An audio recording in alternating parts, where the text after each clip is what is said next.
Word Laos. Welcome to Travel Talk, brought to you by the Hotel Guide, the global voice of luxury and boutique hospitality. Featuring Edward Leos. Good morning, everybody. Edward Leos here, publisher of the Hotel Guide and your host of Travel Talk. Really excited about today's episode. I have a good friend of mine, Janine Pezarro, who's the CEO and actually founder of the Pezarro Group. And I'm really excited about what she's doing and to share her philosophies and what's going on with her company with the rest of the world. Janine, how are you doing today? Good, thank you. I'm like a South African export in Vancouver, and I never understood why they talked about the weather so much. And on this beautiful day, like, I get it. I talk about the weather so much because when it's good, it's phenomenal. So yeah, it's great today. The importance of being in a good environment, which we actually lead into everything you're talking about. Being in a good environment is so important. As I like to do with all my guests, because everyone who's listening is like, well, who are we talking to today, Edward? Tell us a little bit about yourself, how you got, some of your background, and then kind of how you got to your position now, and then we'll kind of lead into, what the company's doing and going from there. Magic. I honestly think I've been preparing for this business my entire life. And it really all started with my absolute love of baking with my grandmother and with my mother. Like, that's where it all started, was just this love of watching people just be in so much joy with eating something that you provide. So I was in hospitality and have been in hospitality for a number of years. And I started off as a chef, and then I specialized in pastry chef, traveled all over the world being a pastry chef.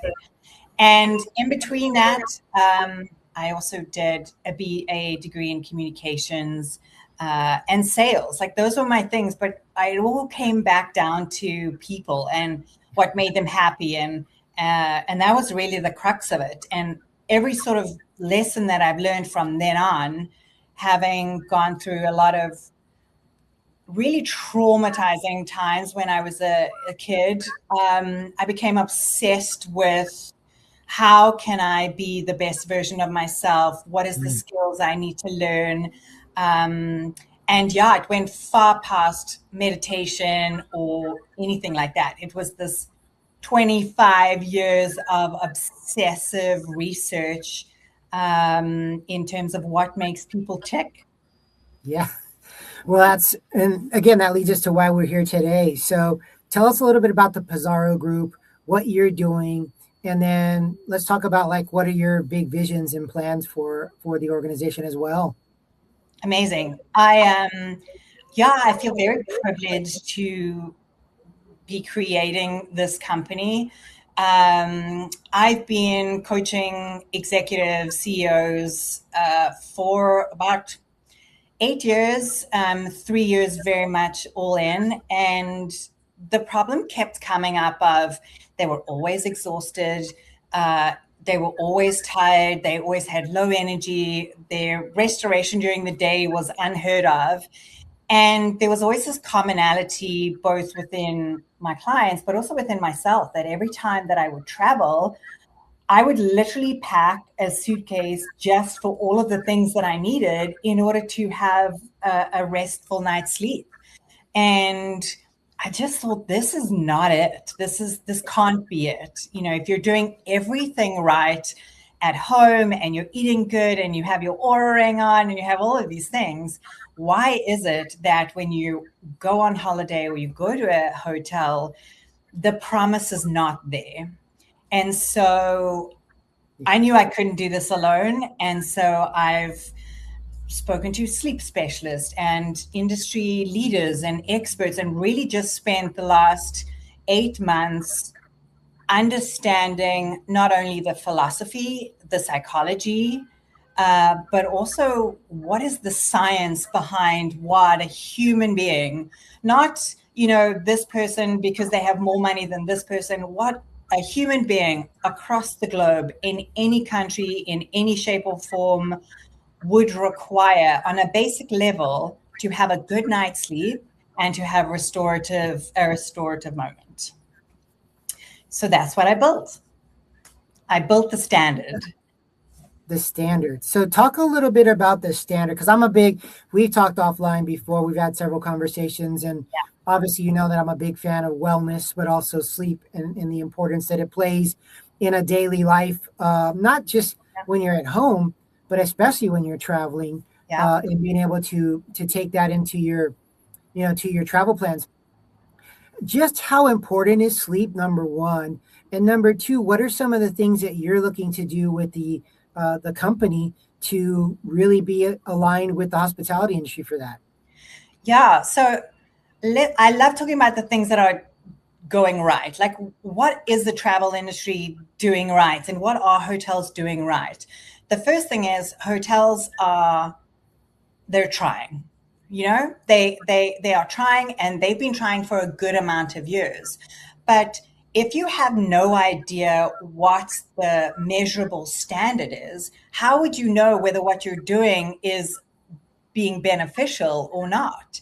And so that is the first thing that we have done, is that we have, with all the science, with all the research, with all the psychologists, etc., is that we've created a standard and a benchmark that any and every single hotel can then have an audit by us and then be certified, so that not only does the hotel know we have this standard, we know that we are doing the right things at the right time, we're not wasting money on things that we think are going to be beneficial to our guests, but these are things that actually are beneficial. And you know what? This costs us $5 per room versus the genuine cost of maybe $10,000. And that one didn't really work very well. So the first thing is we created the standard. So that not only can a hotel know what they're doing, but a guest can also know this hotel is certified by this group, and across the world the standard's the same. Yeah, and I think that's one of the biggest things, is having those standards across the board, and you taking that and kind of doing that. Are there particular type of properties that you're really targeting to kind of get this off the ground, and what are some of your goals going into the rest of the year, and maybe some of the vision for the company in general? Yeah. So we only focus on luxury hospitality and luxury hotels. And we have a perimeter in which we will look at different hotels, because this is the section within the market that is already doing these sorts of things. And they're already doing the sleep amenities and the pillow menus and all of that sort of stuff. So they already are, everyone is in the know, but these are the ones that actually maybe have the added room to be able to spend on that, or they have the foresight to sort of see where this is going. So we really are starting there and doing the certification within that space, also so that we're not all over the place all at the same time. We want to be very specific, we want to be very intentional with who we start with and where we start, because trust is probably the most important thing, in that the science that we have, the psychologists that we have, we want the hotels to be able to not only understand that yes, everything on paper is the right way, but also to phone me and say, Janine, like, I trust that this is what we need to do for our hotel and for our group, and then it's going to benefit not only us on the finance side, but also our guests that come and stay. To answer your second question, where to from here? I think it's I call it sleeping in my office, when you literally are doing 12 to 14-hour days, working on the business, self-funding, bootstrapping, doing all the, like, you're the master of everything and the perfectionist of none. It's sort of a wonderful space to be in, and terrifying at the same time. The goal for this year is to, we've done 3 pilots in terms of hotels. We've done New York, we've done Brazil, we've done Mexico, and now we really are in the launch and implementation phase for clients.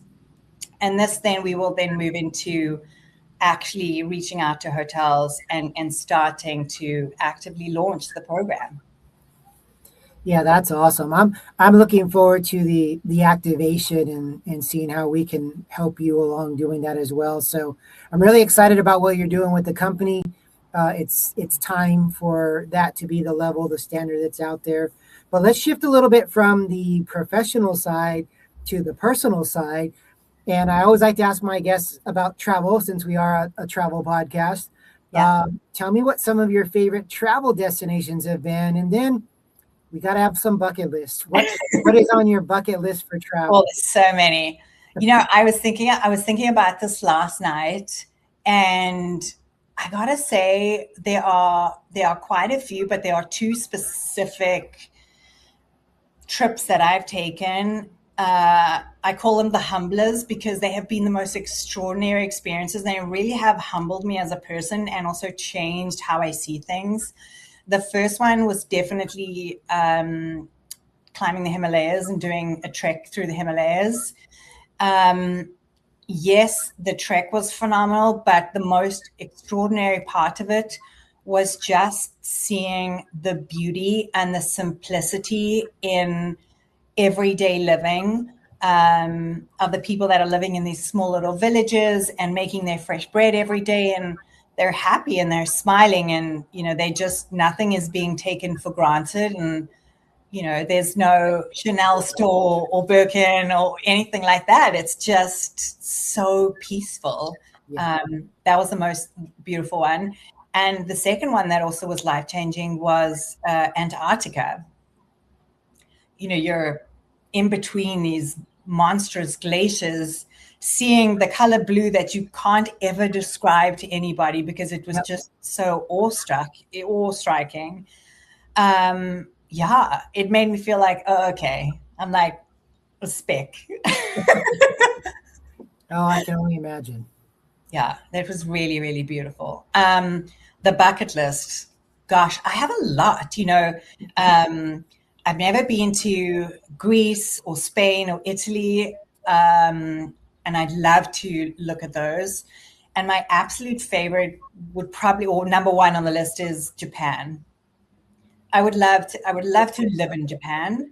I feel like I'm really deeply rooted in the philosophy, and my executives course that I take, or that I take executives on, that is rooted in the samurai and the Bushido code.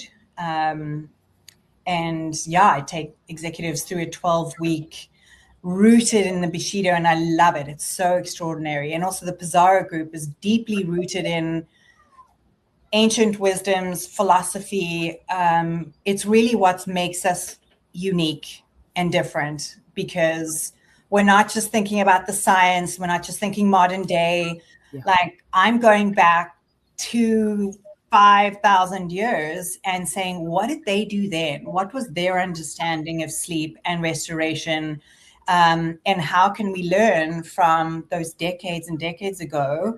And also from, the lady that I met on the side of the mountain in the Himalayas. Like, what are those moments telling me that I can implement into the business that will help hotels come back to that simplicity? Yeah, I love how you're interweaving everything, your stories of the travel you've been to, and the ones you want to go to. So I think that's going to lend itself to the success of your business. We got a couple of minutes left, but what is the best way for people to find you, contact you, website, if they want to learn more about the Pezarro Group and yourself? It's really simple, pezarrogroup.com or JaninePezarro.com. And you can find me on LinkedIn is the best way to find me. And I really appreciate experts in the industry, leaders in the industry, giving me their time, letting me ask questions, helping me along this journey, because this is a company that can only be built with everyone's support. and everyone's guidance. And I knew that from the first second that I was like, I'm going to do this, was that this is a community built company, and it will thrive if everyone is on board. No, I agree. And I'm excited about where you're going to be going. But it's been an absolute pleasure, Janine, having you on the podcast. I'm sure it won't be the last time you're on a guest on the show, but it's really been informative. And I know our listeners are going to love learning more about you and the company as well. Thank you, Edward. I'm really appreciative, and I appreciate you taking the time to interview little me, and hopefully, as we go along, it'll be exciting to see how the business grows. No, we're excited for you. So to all of our listeners and readers out there, you know the drill. Follow us at thehotelguide.com. Please subscribe to the podcast. All in the show notes, you'll find Janine's contact information and also a website for her company. But we're excited about the future. As we always like to say, travel and make memories. And until next time, everyone, take care and we'll talk soon. Thanks so much.